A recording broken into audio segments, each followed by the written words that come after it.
Assalamualaikum warahmatullahi wabarakatuh. Halo semuanya teman-teman, selamat malam, selamat datang kembali di channel Ilo Bercerita dan masih bersama saya Ilo. Dimanapun teman-teman berada, semoga teman-teman selalu dalam keadaan sehat, berbahagia dan dimurahkan rezekinya. Amin, amin, ya rabbal alamin. Doa terbaik untuk teman-teman semua ya.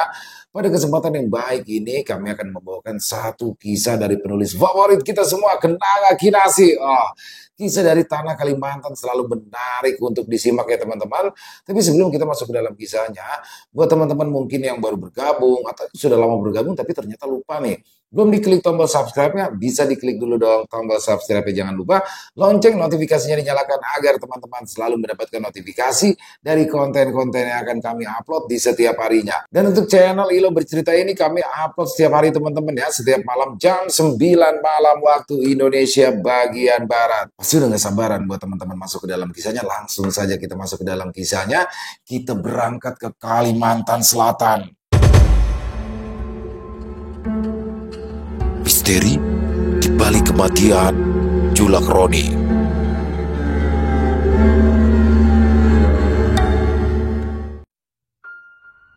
Ikam kada singgah dulu sah? Tanya Julak Misran saat membelokkan langkah memasuki halaman rumahnya. Malam itu, dia dan Mansa baru saja pulang dari acara selamatan yang diadakan di kampung sebelah. Kada Julak, sudah malam ini, sudah mengantuk juga, mau langsung tidur, jawab Mansa. Ya sudah, kalau begitu hati-hati ya. Ini malam Jumat lah, gurau Julak Misran.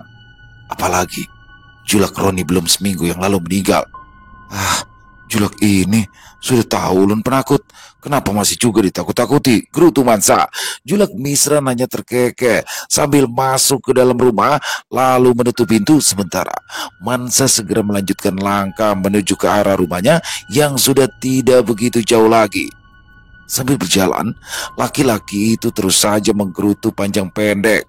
Gurauan yang tak lucu yang barusan dilontarkan oleh Julak Misran sedikit banyak masih mempengaruhi pikirannya. Mansa memang dikenal sebagai seorang lelaki yang sangat penakut. Sangat jarang ia keluar sampai larut malam seperti ini kalau saja bukan karena terpaksa. Dan saat langkah kakinya mulai mendekati rumah Yunus, laki-laki itu tiba-tiba saja menghentikan langkahnya. Entah kenapa bulu kuduknya tiba-tiba saja meremang. Samar-samar laki-laki itu juga mulai mencium aroma aneh yang menyapa indera penciumannya, seperti aroma asap dupa atau kemenyan yang dibakar. Sejenak Mansa celingak-celinguk, mengedarkan pandangan matanya ke segala arah, dan bulu kuduk laki-laki itu semakin meremang manakala pandangan matanya samar-samar menangkap setitik cahaya kecil kemerahan yang bergerak-gerak di halaman rumah Yunus. Juga sesosok bayangan hitam yang juga terlihat samar di tengah keremangan malam. Umpat lalu Datuk, anak cucu pian hendak lalu, jangan dihaur. Dengan lutut bergetar, Mansa memberanikan diri untuk melanjutkan langkah. Dia permisi, meminta izin pada Datuk penghuni tempat tersebut agar tidak mengganggu anak cucu. Mulutnya tak henti berkomat kamit, mengucapkan kata-kata yang tak begitu jelas terdengar sambil berjalan. Sesekali Mansa melirik ke arah titik cahaya kemerahan dan bayangan hitam di halaman rumah Yunus itu. Takut, tapi juga penasaran.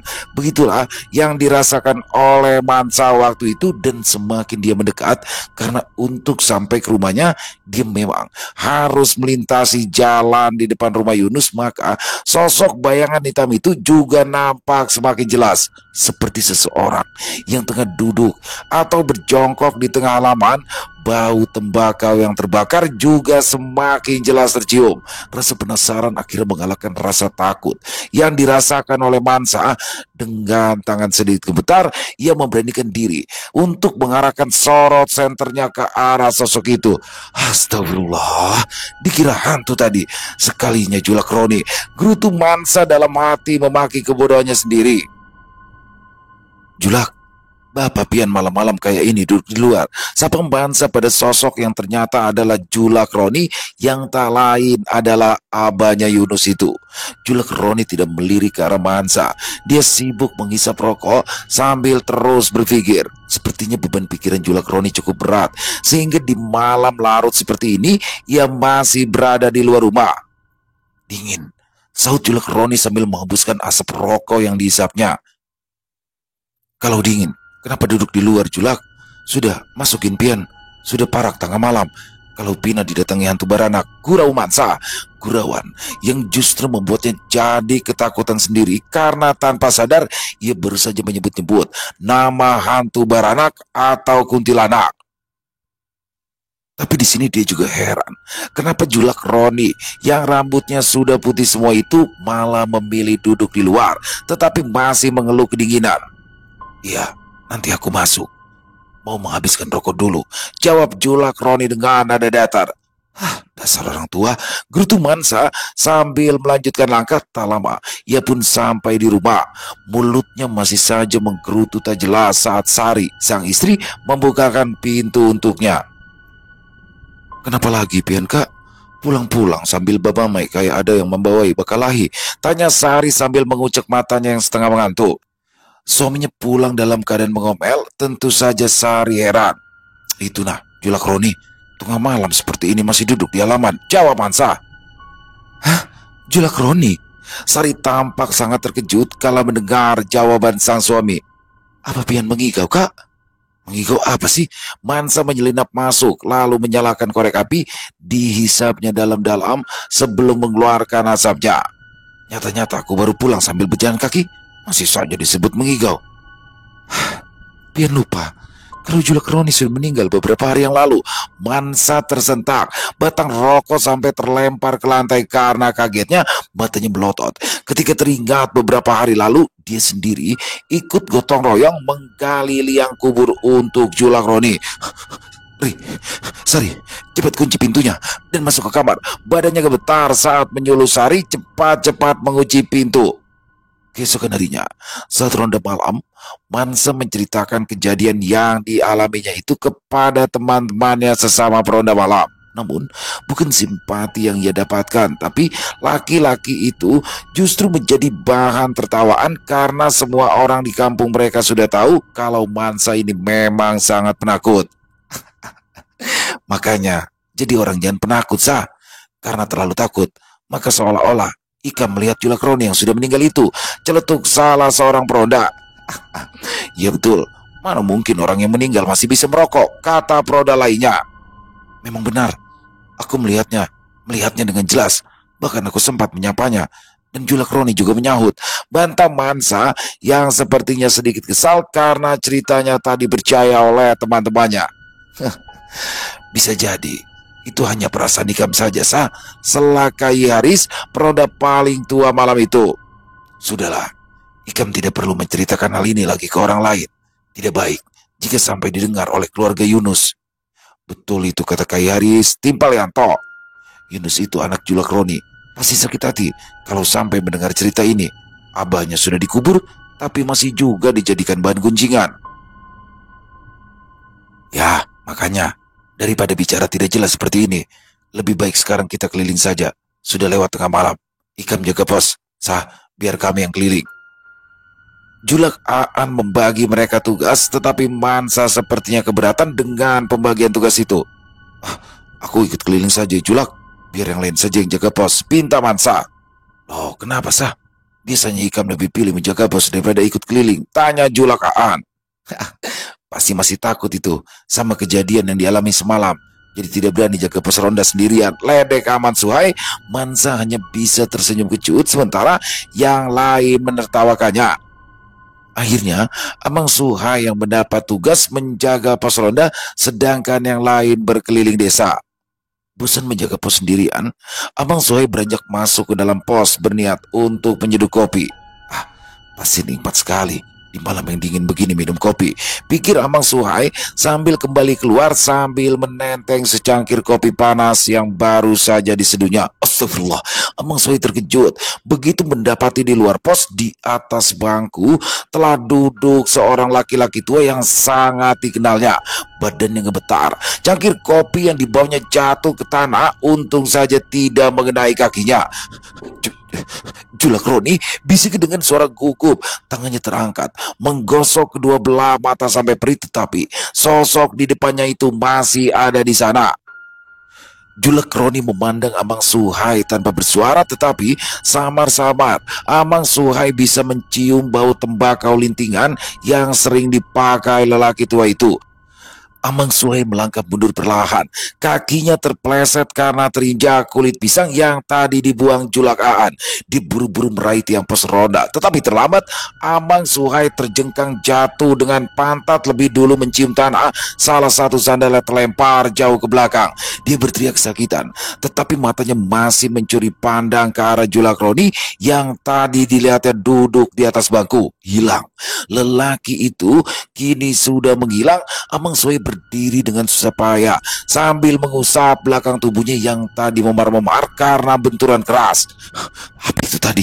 Katanya heran. Dia yakin tadi tidak salah lihat. Hanya saja, apa mungkin Julak Roni yang sudah benar-benar mati jadi hantu gentayangan seperti apa yang dikatakan Mansa? Amang Suhai bergidik. Dia tidak ingin lagi sendirian di pos ronda. Diputuskannya untuk menyusul Mansa dan teman-temannya yang lain. Amang Suhai berpaling ke belakang, mencari-cari sandalnya yang terlempar saat ia tadi jatuh. Itu dia. Amang Suhai berjalan agak sedikit pincang ke arah sandal yang kini berada di dekat batang pohon. Dia membungkuk, mengambil sandal jepit kesayangannya. Hanya itu sandal yang dia miliki, jadi sayang kalau ditinggalkan begitu saja. Gerakannya terhenti tiba-tiba ketika ia merasakan ada orang lain hadir di dekatnya. Kepalanya bergerak perlahan ke atas, matanya memandang ke arah sosok yang baru saja datang itu. Wajah Julek Roni berada persis di depannya, pucat pasi, tidak berdarah, sementara matanya berwarna hitam semua. Hantu! Amang Suhai berteriak keras sambil berlari kencang. Sandal jepit yang tadi sempat dipungutnya kembali terlempar, entah kali ini kemana jatuhnya. Amang Suhai sudah tidak peduli lagi pada sandal itu. Dia terus berteriak-teriak sepanjang jalan tanpa berani menoleh ke belakang. Teriakan Amang Suhai membuat beberapa tetangga jadi terbangun. Laki-laki itu tidak peduli. Ia berlari ke rumah, menggedor-gedor pintunya berulang kali sampai istrinya tergesa-gesa membukakan pintu. Kenapa pian ini? Kucia-kucia kayak orang gila. Istri Amang Suhai menegur suaminya agar berhenti berteriak. Amang Suhai memang berhenti berteriak. Matanya terbalik ke atas, tubuhnya lemas seketika dia pingsan. Keesokan paginya, rumah Amang Suhai ramai didatangi temannya sesama peronda tadi malam. Lelaki yang mereka temui itu terbaring tidak berdaya di atas ranjang, tubuhnya banyak selimut karena terus menggigil sejak tadi malam. Kenapa pian tadi malam, Mang? Yanto bertanya penasaran. Amang Suhai hampir menangis ketika ia menceritakan kejadian yang dialaminya. Dia tidak pernah bisa melupakan mata hitam dari Julek Roni yang membuatnya tak bisa tidur semalaman. Sudahlah, tak usah dibicarakan lagi, kata Julak Aan sambil menyeruput kopi yang dibuatkan bini Amang Suhai untuk mereka. Tapi kalian sadar tidak? Mansa yang sejak tadi diam ikut bicara. Sadar apa memangnya? Tanya Kai. Si Julek Roni itu, atau apapun yang menyerupai Julek Roni. Mansa menggantung ucapannya. Iya, kenapa memangnya dengan penampakan Julek Roni itu? Yato penasaran karena Mansa tidak menyelesaikan ucapannya. Apa kalian tidak merasa janggal? Kenapa Julek Roni gentayangan? Mansa menutup kembali ucapannya dengan pertanyaan. Julek Aan ingin membantah, tetapi segera dibatalkan. Sudah ada dua orang yang berhadapan langsung dengan sosok Julek Roni. Tak bisa lagi disangkal kalau arwahnya memang gentayangan. Hanya saja, kenapa dia gentayangan?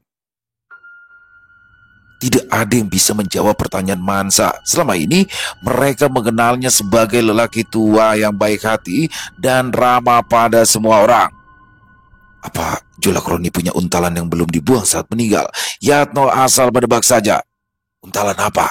Kai Haris melotot kesal karena temannya itu dikatakan memiliki untalan. Untalan adalah menelan sesuatu yang berfungsi sebagai kekebalan tubuh dari luka akibat senjata tajam. Biasanya berupa bulu mariaban, minyak gajah, minyak bintang, dan banyak lagi jenis untalan. Barang-barang itu diperoleh melalui cara balampah atau bertapa. Ada juga yang didapat setelah meracik beberapa bahan dari binatang. sudah menjadi rahasia umum. Kalau orang yang memakai untalan di masa hidupnya dan tidak sempat dikeluarkan saat meninggal, maka rohnya akan bergentayangan. Hanya saja, apa mungkin Julek Roni memiliki untalan? Kai Haris menggeleng. Dia tahu betul, Julek Roni itu penakut, jangankan berkelahi, berdebat saja dia selalu kalah. Sedangkan orang yang memakai untalan pada umumnya mudah naik darah karena adanya benda najis di dalam tubuh mereka. Lalu, apalagi kemungkinannya? Tanya Yato yang sebenarnya juga sudah sangat takut kalau Julek Roni bergentayangan, maka kampung mereka pasti jadi mencekam. Dan Yato tidak akan bisa lagi duduk di warung Jablay untuk menggoda gadis manis penjaga warung. Aku kada yakin Julek Roni punya untalan, sahut Julek Aan. Tapi ini benar-benar aneh. Sepertinya si Roni itu sengaja menampakkan diri untuk menyampaikan sesuatu kepada kita yang masih hidup. Kai Haris nampak berpikir sambil mengelus-ngelus jenggotnya. Apa sebaiknya kita beritahu saja Yunus? Bagaimana Julak? Tanya Yato kepada Julak Aan. Ya, sebaiknya begitu Julak. Biar kalau memang ada sesuatu yang sekiranya masih mengganggu ketenangan Julak Roni di alam sana, bisa lakas ketahuan. Kalau kada kayak itu, ulun takut Julak Roni itu akan terus bergentayangan di kampung kita dan akan menimbulkan kegemparan, ujar Mansa. Kada gampang menyampaikan hal seperti ini kepada keluarga almarhum. Biar nanti aku pikirkan dulu. Salah-salah nanti bisa jadi Yunus malah salah paham kalau sampai salah cara menyampaikan, jawab Julak Aan setelah ia berpikir sejenak. Ya, bagaimana baiknya sajalah Julak. Pian pasti lebih paham soal beginian. Tapi lebih cepat lebih baik Julak. Bisa heboh orang sekampung kalau semakin banyak warga yang tahu soal penampakan dari Julek Roni, kata Yatno. Ya, kita juga harus bisa tutup mulut. Kejadian ini tidak perlu diceritakan ke masyarakat. Jangan sampai meluas kemana-mana, kata Julek Aan. Kadakawa, saut Amang Suhai tanpa sadar yang mengatakan usul Julek Aan sudah tidak mungkin dilakukan. Kenapa, hai? Tanya Julek Aan. Amang Suhai menjilati bibirnya yang kering sebelum berbicara. Tadi malam ulun teriak-teriak meminta tolong. Banyak orang yang bangun melihat ulun berlari ketakutan sambil menyebut-nyebut hantu. Semua orang yang ada di sana saling berpandangan dengan sorot, tidak berdaya apa boleh buat. Semua sudah terlanjur. Sedikit banyak pasti sudah ada warga yang mencurigai siapa sosok hantu yang disebut-sebut Amang Suhai tadi. Kadakawa, hai? Desak Kai Haris. Setelah menghabiskan kopi yang dihidangkan istri Amang Suhai, mereka pun berpamitan pulang, tetapi Kai Haris sempat menengok ke belakang, ke arah Amang Suhai yang kembali menggigil walau tubuhnya panas tinggi. Sudah minum obat? Tanyanya. Istri Amang Suhai mengiyakan. Begitu warung buka tadi, dia langsung membeli obat penurun panas, tetapi sudah 2 butir suaminya minum obat, panas sebelum turun juga. Kena datangi biniku. Kayaknya laki kami itu kapideraan. Dia menyuruh agar memanggil istrinya saja untuk mengobati Amang Suhai. Kalau melihat keadaannya saat ini, sepertinya Amang Suhai bukan demam tinggi biasa, melainkan kapideraan. Kapideraan ditandai dengan tubuh panas tinggi, tapi daun telinga dan telapak kaki terasa dingin. Walau sudah minum obat berkali-kali, panasnya tidak akan turun. Istri Kai Haris merupakan tukang urut yang biasa dipanggil di kampung mereka. Selain mengurut anak kecil dan perempuan, dia juga bisa memidarai orang yang kapidaraan. Memang biasanya hanya anak kecil saja yang kapidaraan, tapi tidak ada salahnya mencoba. Apalagi sejak tadi wajah Amang Suhai tampak selalu ketakutan. Pada malam harinya, tidak ada yang berani meronda berkeliling. Yang kebagian tugas ronda malam itu memilih berkumpul di depan rumah Pak RT sambil bermain catur. Sedangkan di rumah Yunus, lelaki itu menggeliat dalam tidurnya. Suara berisik dari kamar sebelah sedikit mengganggu tidurnya. Ada suara seperti derit pintu yang dibuka tutup berulang-ulang, lalu disusul dengan suara-suara seperti benda-benda yang berjatuhan di lantai. Bukan berjatuhan, tetapi seperti sengaja dihamburkan dengan kasar sehingga Yunus terbangun. Siapa? Bentaknya kesal karena merasa terganggu. Tapi betapa kagetnya Yunus ketika melihat istri dan bayinya masih terlelap di sebelahnya. Kalau bukan istri dan juga anaknya, lalu siapa? Jangan-jangan itu maling. Yunus buru-buru melompat dari tempat tidur. Ia mengambil gagang sapu yang bersandar di sudut ruangan lalu menghela nafas. Ia berjalan keluar ruangan. Sampai di luar kamar, Yunus berhenti sejenak untuk memastikan dari mana sumber suara berisik itu berasal. Dilihatnya lampu di kamar sang Abah masih menyala. Sepertinya suara berisik itu berasal dari sana. Aneh, kalau tidak salah, lampu kamar tidak pernah kunyalakan lagi setelah Abah meninggal, gerutu Yunus. Memboroskan listrik saja. Padahal sudah tidak ada lagi yang tidur di situ. Sudah pasti ulah maling. Yunus pun kembali melangkah sambil mengangkat gagang tinggi-tinggi, gagang sapu yang dibawanya, bersiap untuk memukul apapun atau siapapun yang telah berani mengacak-acak rumahnya. Suara derit engsel pintu terdengar nyaring. Saat Yunus membuka pintu kamar itu, laki-laki itu tertegun sesaat. Pelan-pelan, gagang sapu di tangannya ia turunkan kembali sambil menghela nafas panjang saat melihat siapa sebenarnya yang telah membuat keributan di dalam kamar itu. Ada seekor kucing hitam besar tengah mengacak-acak seluruh ruangan. Baju Abah yang tersimpan di dalam lemari sampai berhamburan ke lantai. Kasur yang sudah ditutupi oleh spray juga acak-acakan. Sepertinya kucing itu sedang bermain di sana. Kucing siapa ini? Kenapa bisa masuk ke dalam rumah? Hus, keluar sana. Usir Yunus sambil membukakan pintu lebar-lebar. Kucing itu mengeong keras. Matanya nampak berkilat marah. Yunus menggunakan sapu untuk memukul tubuh kucing yang masih belum mau keluar dari dalam kamar. Kucing itu melompat, menghindari ayunan sapu. Kedua kaki bagian depan mencakar wajah Yunus dengan kuat. Yunus melolong kesakitan karena cakaran kucing yang memanjang di wajahnya. Dasar kucing tambuk. Teriakan Yunus membuat anaknya terkejut lalu menangis nyaring. Iseng pun terbangun karena kehebohan. Di tengah malam itu dia bergegas keluar kamar menemui suaminya yang masih berteriak-teriak sambil menutupi wajahnya dengan kedua tangan. "Pian, kenapa kak?" Iseng menarik paksa kedua tangan Yunus yang masih menutupi wajah. "Astagfirullah," bisik Iseng lemas ketika ia melihat wajah suaminya yang sudah berlumuran darah. Ada 2 bekas luka memanjang di wajahnya yang terus saja mengeluarkan darah. "Kenapa Pian jadi luka begini?" Gara-gara kucing itu," sembur Yunus dengan perasaan tidak sabar. Kucing? Kucing siapa?" Isa memandang ke sekeliling rumah, tetapi dia tidak melihat satu ekor kucing pun. Dia pun tidak menanggapi serius ucapan Yunus. Lagi pula saat ini yang terpenting adalah mengobati luka suaminya dulu. Dia segera mengambil kain bersih dan juga obat merah. Dimintanya Yunus bersabar sebentar saat Isa membersihkan darah di wajah. Tapi beberapa saat kemudian Isa tertegun. Luka itu terlalu dalam dan panjang. Obat merah miliknya tidak akan berarti apa-apa. "Kita ke rumah sakit ya kak. Luka Pian harus dijahit. Pian tunggu di sini sebentar. Ulun akan menitipkan Galuh ke rumah mama."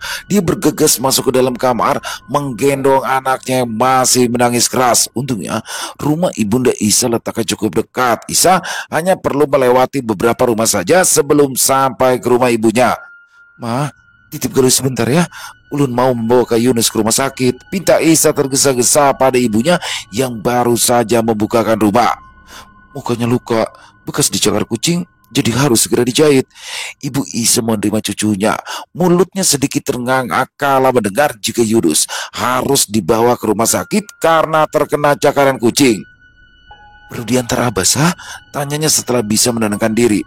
"Kada usah mah, biar ulun sendiri yang mengantar ke Yunus. Mama dan Abah jaga Galuh saja ya." Isa menolak tawaran ibunya. Dia kembali berjalan pulang karena khawatir pada keadaan suaminya. Rumah Isa tersisa beberapa meter lagi ketika mendadak dia melihat bayangan berdiri di depan teras. Bayangan itu sedikit bungkuk dan hanya memakai sarung. Isa mengira jika orang itu adalah tetangga yang mendengar jerit kesakitan Yunus. Dia pun mempercepat langkah, tapi setelah Isa tiba di sana, bayangan tadi dilihatnya pun hilang seketika. Isa menoleh ke sana kemari mencari sosok yang seharusnya masih berdiri di teras. Sosok itu benar-benar sudah menghilang seperti ditiup angin. Bulu kuduk Isa pun merinding begitu menyadari sekarang masih tengah malam, apalagi saat dia mulai mencium aroma tembakau yang cukup tajam di hidung. Mungkin hanya perasaanku saja, bisik Isa sambil masuk ke dalam rumah, menepis dugaan yang bukan-bukan. Tadi ada orang kesini kak? Tanya Isa seraya mengeluarkan sepeda motor dari ruang tamu. Yunus menggerutu. Mana sempat dia memperhatikan apakah ada orang masuk ke dalam rumah, sedangkan dia masih kesakitan karena wajahnya dirobek kucing sialan itu. Isa pun terdiam. Dia menyalakan sepeda motor dan menyuruh suaminya naik. Mereka berdua menuju rumah sakit. Sepanjang perjalanan, Yunus terus mengerang kesakitan karena lukanya terasa semakin panas dan perih. Ketika tiba di rumah sakit, Yunus segera dibawa ke IGD. Ya, lukanya memang harus dijahit dan mungkin akan meninggalkan bekas untuk waktu yang cukup lama. Setelah dibekali sejumlah obat, barulah mereka pulang. Ketika hari mulai siang, suami istri itu lebih banyak diam, walau dengan alasan yang berbeda.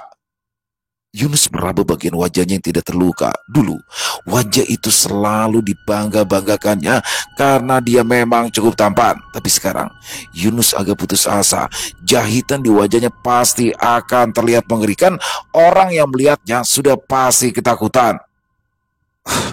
Jangan-jangan Isa dan Galuh pun nanti takut melihatku. Batinnya resah. Dia takut istrinya akan pergi meninggalkannya karena Yunus yang tidak lagi setampan dulu. Sementara itu, Isa pusing memikirkan tabungan mereka yang semakin menipis.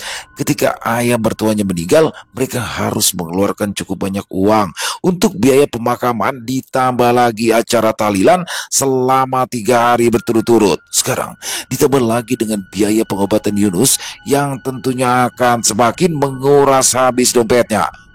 Isa menghela nafas panjang. Entah dari mana lagi dia mencari tambahan uang. Percuma, berharap pada saudara iparnya. Kakak satu-satunya dari Yunus itu bahkan masih kesulitan untuk membiayai hidup keluarganya sendiri. Aku menyusahkan ya, bisik Yunus ketika menyadari istrinya berulang kali menarik nafas panjang. Kada usah dipikirkan, jawab Isa seadanya. Mereka pun tiba di rumah. Di sana sudah menunggu ibunya yang masih menggendong Galuh. Anakmu tadi hanya tidur sebentar, lalu menangis terus sejak tadi. Isa tersenyum lelah. Mungkin lapar, mah? Diambil Galuh, disusuinya, tapi Galuh masih saja menangis. Suaranya sudah serak karena terlalu lama menangis. Kita bawa ke bini Kai Haris, usul ibunya Isa. Isa terdiam. Saat ini, dia bukan hanya kelelahan, tapi juga kehabisan uang. Ibunya memandang iba ke arah Isa. Sudah, jangan dipikirkan masalah biaya ya. Biar mama yang membari bini Kai Haris. Ayo cepat, kita ke sana. Jangan ditunda lagi. Isa mengangguk. Dia menoleh ke arah Yunus yang mendengarkan obrolan mereka diam-diam. Pian istirahat saja dulu kak. Yunus mengiyakan ucapan istrinya. Sudut matanya melirik ke arah sang mertua yang sama sekali tidak menatapnya sejak mereka datang dari rumah sakit. Ya, mertuanya itu memang tidak pernah merestui pernikahan Yunus dan Isa. Kalau saja bukan karena Isa yang sudah hamil lebih dulu, mereka berdua pasti tak akan pernah menikah. Bahkan sudah hampir 1 tahun Isa dan Yunus menjadi suami istri. Hanya beberapa kali saja mertuanya mengajak Yunus berbicara. Itu pun dilakukan dengan setengah terpaksa di depan banyak orang. Yunus masuk ke dalam rumah sambil meringis kesakitan. Dia berniat untuk beristirahat sebentar sampai Isa pulang dari rumah Kai Haris. Tetapi sebelum masuk ke kamar sendiri, dia pun menyempatkan diri untuk masuk ke dalam kamar mendiang abahnya. Kamar itu berantakan.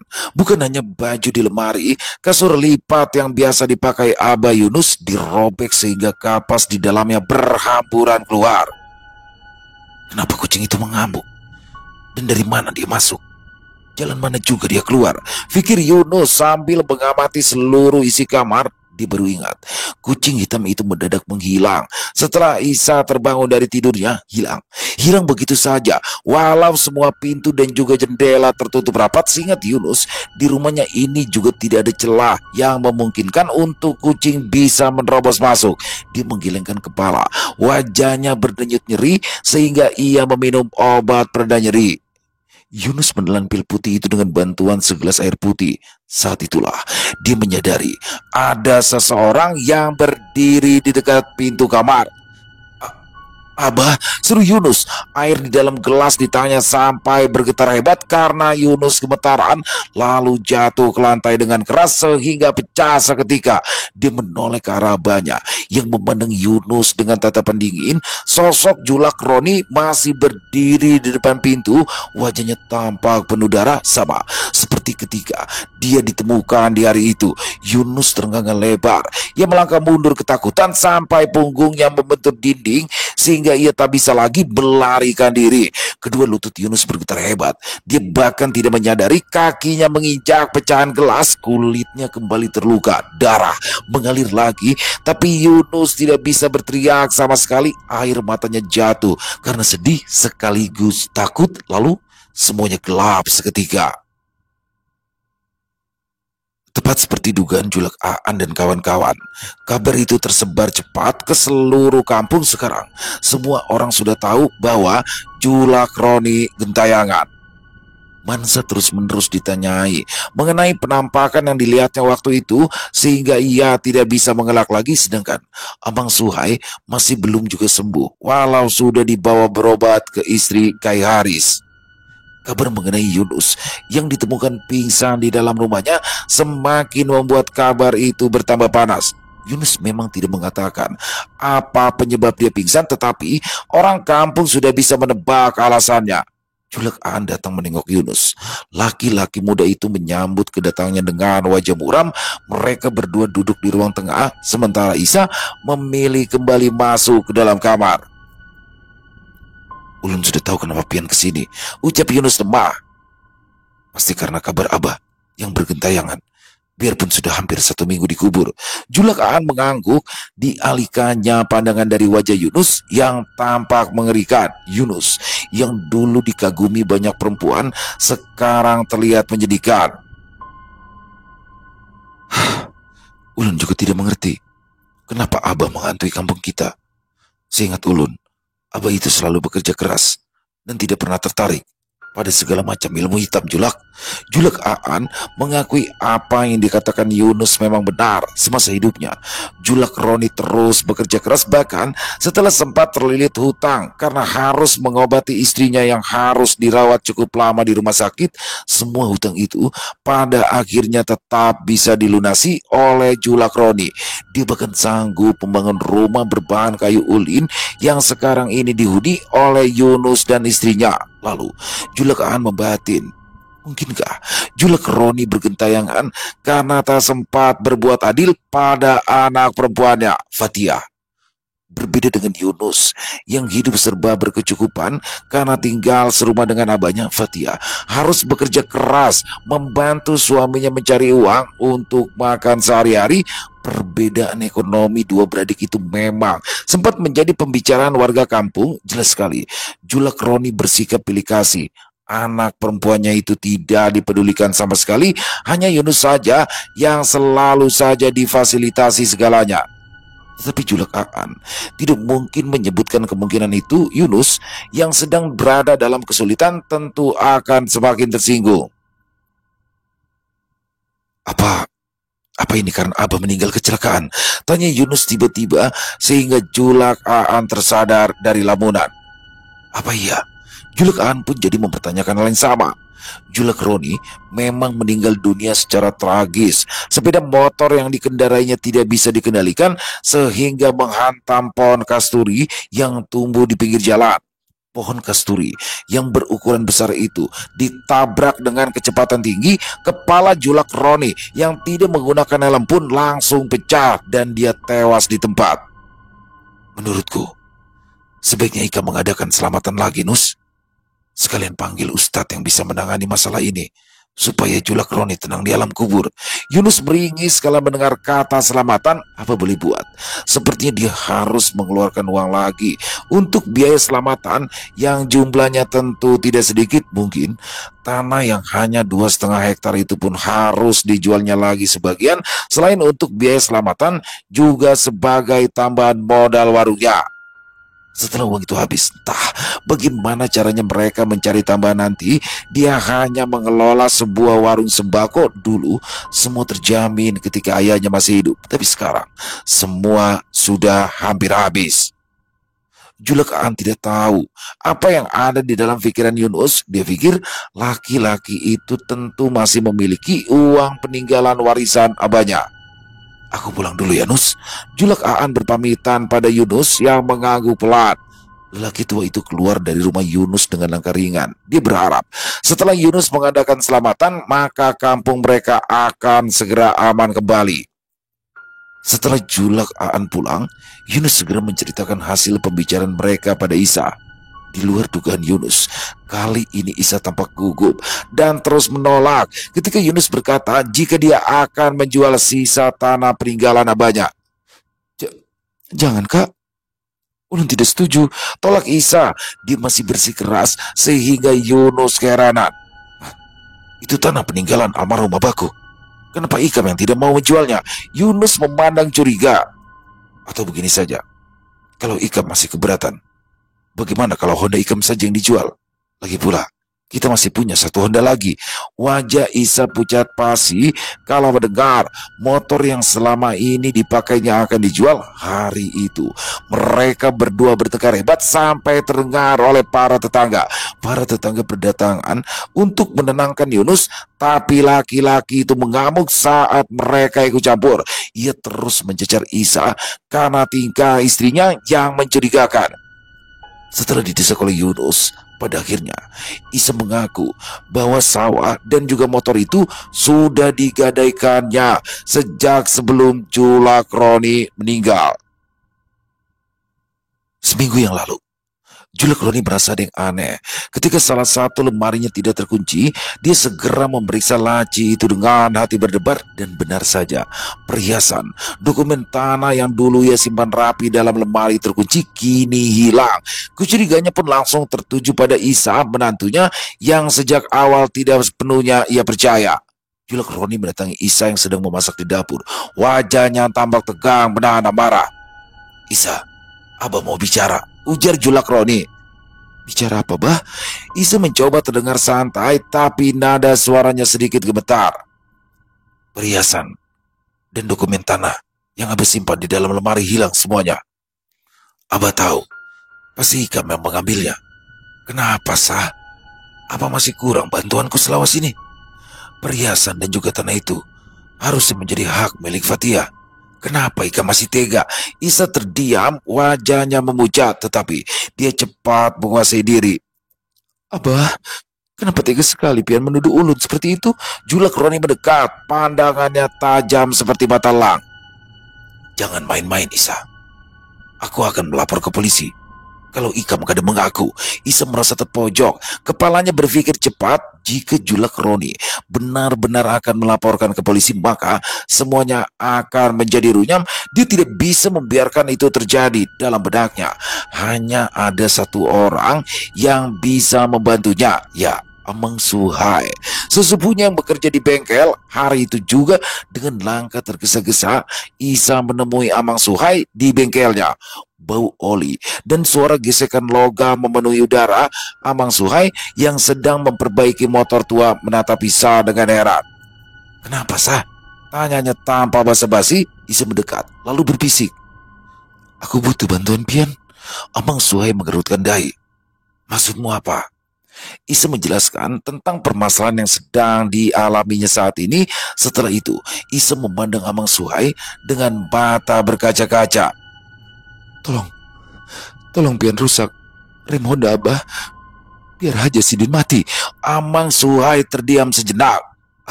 Kalau ketahuan, maka aku bisa masuk penjara. Ulun pasti membayar berapa aja yang pian mau, desak Isa. Amang Suhai akhirnya mengangguk. Saat keadaan Julek Roni sedang tertidur, Amang Suhai pun datang ke rumahnya lalu mengutak-ngatik rem sepeda motornya. Keesokan harinya, Julek Roni keluar dari rumahnya, menaiki motor untuk pergi ke pasar seperti biasa. Dia tidak menyadari bahwa rem motornya telah dirusak orang. Sepanjang perjalanan, angin pagi yang segar mengiringi langkahnya. Jalanan desa yang berkelok mulai padat oleh orang-orang yang beraktivitas di sebuah tikungan tajam. Julek Roni mencoba mengurangi kecepatan, akan tetapi remnya tidak berfungsi. Matanya melebar, tangannya panik, mencoba menekan rem berkali-kali, tetapi motor itu terus melaju tanpa terkendali. Tolong, tolong, teriaknya panik. Motor itu lalu menghantam sebuah pohon besar di tepi jalan. Tubuh Julek Roni terpental keras ke tanah. Darah mengalir dari kepalanya. Beberapa warga yang berada di dekat lokasi segera berlari menghampiri. Suara ribut-ribut mulai terdengar. Cepat, cepat tolong Julek Roni, salah seorang berteriak, namun semuanya sudah terlambat. Tubuh Julek Roni tergeletak kaku, nafasnya berhenti sebelum bantuan tiba. Di tempat lain, Isa berdiri di depan jendela rumahnya, memandang ke arah kejauhan dengan mata gelisah. Saat berita kematian Julek Roni sampai ke telinganya, ia berpura-pura terkejut, sedangkan jauh di dalam hatinya, ia merasa lega. Yunus langsung menampar wajah Isa keras-keras sehingga perempuan itu tersungkur jatuh. Kali ini tidak ada orang yang menolongnya. Semua tetangga memandang jijik pada Isa yang menangis terseduh-seduh sambil memohon ampun kepada Yunus. Isa mencuri semua barang berharga milik ayah mertuanya untuk membantu membayar hutang keluarganya. Ampun kak, ampuni Ulun. Tapi Yunus sudah terlanjur sakit hati. Dia segera meninggalkan rumah, berniat melaporkan pengakuan Isa pada polisi. Kakinya baru melangkah beberapa meter dari rumah ketika Julek Aan datang tergesa-gesa ke rumahnya. Lelaki tua itu tampak pucat saat memanggil Yunus. Yunus, Amang Suhai meninggal.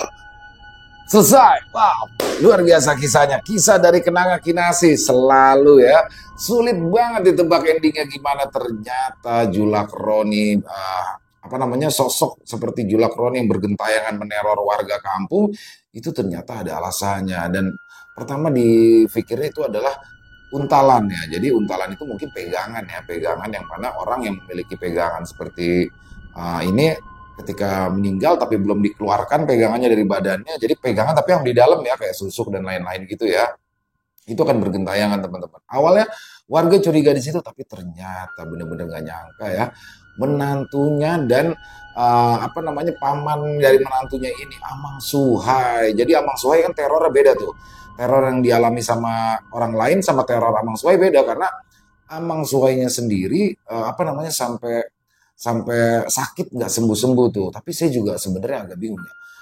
Yunus itu sampai dicakar kucing itu kan mungkin kesal kali ya orang tuanya, maksudnya dalam artian marah nggak bisa mendidik istri. Mungkin di situ seperti warning ya teman-teman ya. Tapi kalau kisahnya keren banget dan benar-benar nggak bisa ditebak. Mencekamnya dapat, horornya, misterinya dapat, dan seperti biasa kisah dari Kenanga Kinasi itu selalu menyertakan bahasa-bahasa di daerah itu ya. Jadi buat saya pribadi teman-teman ya, apabila saya membawakan kisah dari satu daerah dan memakai bahasa daerah itu tuh kayaknya nggak ngerti kenapa kayak lebih digigit aja ya, kayak lebih dapet tuh horornya segala macam, dan kayak bener-bener masuk ke dalam ceritanya itu. Jadi luar biasa sekali. Terima kasih Kenanga Kinasi atas kisah-kisahnya yang luar biasa. Ditunggu lagi kisah-kisah selanjutnya.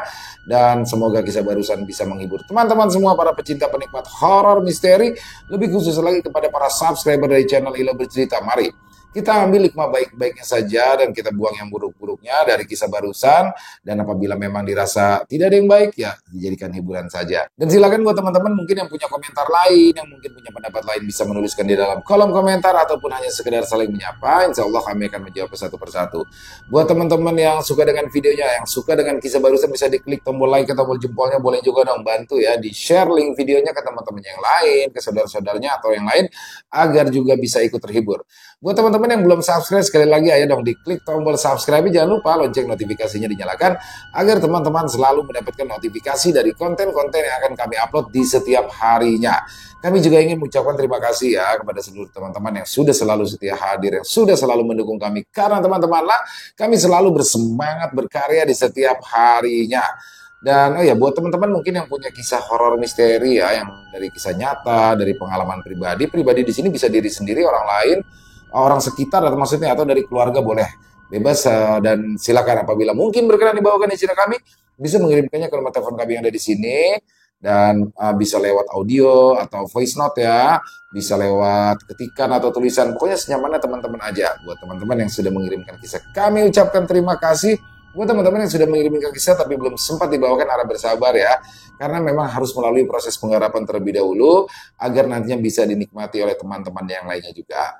Dan di akhir kata, saya Ilo mengucapkan permohonan maaf apabila mungkin dalam pembawaan kisahnya barusan ada kata-kata saya yang salah ataupun ada kata-kata saya mungkin yang kurang berkenan. Saya mohon dibukakan pintu maaf yang seluas-luasnya. Sampai berjumpa lagi di konten-konten kami selanjutnya yang pasti tidak kalah serunya, yang pasti tidak kalah horornya, masih bersama saya Ilo di channel Ilo Bercerita. Salam sehat, sukses selalu untuk kita semua. Assalamualaikum warahmatullahi wabarakatuh.